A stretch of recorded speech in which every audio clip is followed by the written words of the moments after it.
Hey guys, welcome back to the channel. My name is Ryan for those of you joining for the first time today. Guys, again, it's Friday. We made it through the end of another week. Let's just all go get relaxed, get ready for next week. Who knows what's going to happen, right? This week stayed pretty it kind of like stayed flat the whole week. There was only about a 50-cent change between the low and the high for the week. Not a lot happened this week, which is fine, guys. That's, some consolidation, just some like relaxing period. I think what it kind of showed me is that we know the manipulation's still there because we've seen it happen even in these weeks where the price difference is so small. Throughout all the changing, you still see, because of volume and because of what kinds of orders are running through that order book on what they're doing to try to help, to try to bring that price down, right? Like there was a lot of talk about, well, Max Payne was at $10, and then it dropped. I think it dropped to $8 for today, and we never got anywhere near that. There was a lot of talk about maybe they were going to let it run up there, so they hit Max Payne, and so that the Hedgies can make as much money as they can.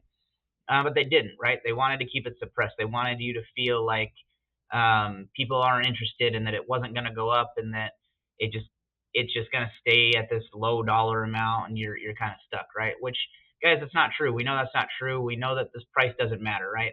A lot of people talk about, well, you don't buy right now, or I'm going to buy next week when the price drops because I'm gonna average down. Guys, we've talked about this. Anything below, $72 right now at the highest is still a win, and we all know it's going to go way higher than that, right? We don't have anything to worry about, guys. When you're looking at the numbers, right, short interest is still at 25%. Days to cover still above 5 days to cover. It's kind of hovered around there for quite a while. Um, if we look on like a 12-month chart, highest I've seen it hit was just about 6, 7, almost 7 days to cover, 7.4 days to cover. So I mean, we're still sitting pretty similar there, which that doesn't matter to me because I know that that number doesn't really mean anything. But when you're talking about the stock and you're trying to talk to other people about it, we use some of these indicators to, help them understand where you're coming from. And like in a days to cover scenario, that's a pretty, it's still an elevated number. So like it's nothing to to not consider when you're talking about it.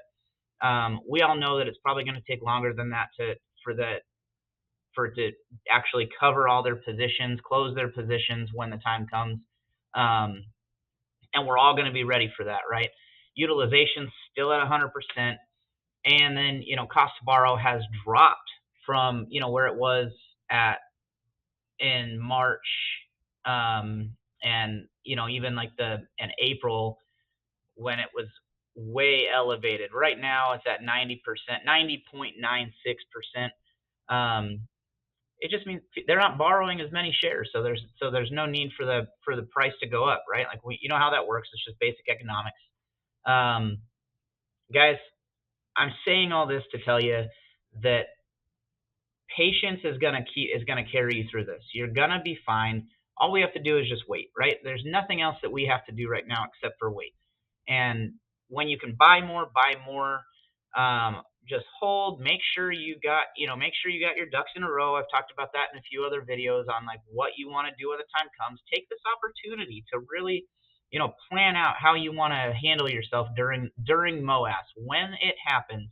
How do you want to handle yourself so that you don't just wake up one day and you see the price at some number, that is way elevated compared to what you like. Maybe like you're in this mindset that, oh, it's not going to reach what I originally thought it was going to reach. Um, it's who knows where you're at, right? Like where you're at is different than where I'm at, is different than where everybody else is at. But just if you have that game plan in your head, it helps you that day. It helps you the day of, to not just let your emotions get the best of you.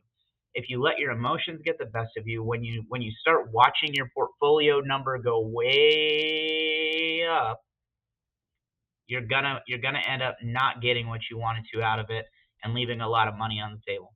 So guys, just take some time, think about what you want to do, think about how you want to execute it, and figure out how your broker is gonna let you execute large sales like that when the time comes.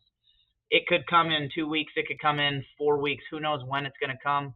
I'm waiting until it comes. I've said this in the past. It's a short distance from now and from when it happens, without even knowing when it's going to happen. I'm telling you, it's a short time frame away from now, because time is relative, and the amount of time I'm going to have after MOAS is a lot more than the time that I put into waiting for it. Guys, we got this. Stay positive, stay motivated, stay motivating, and I'll talk to you later.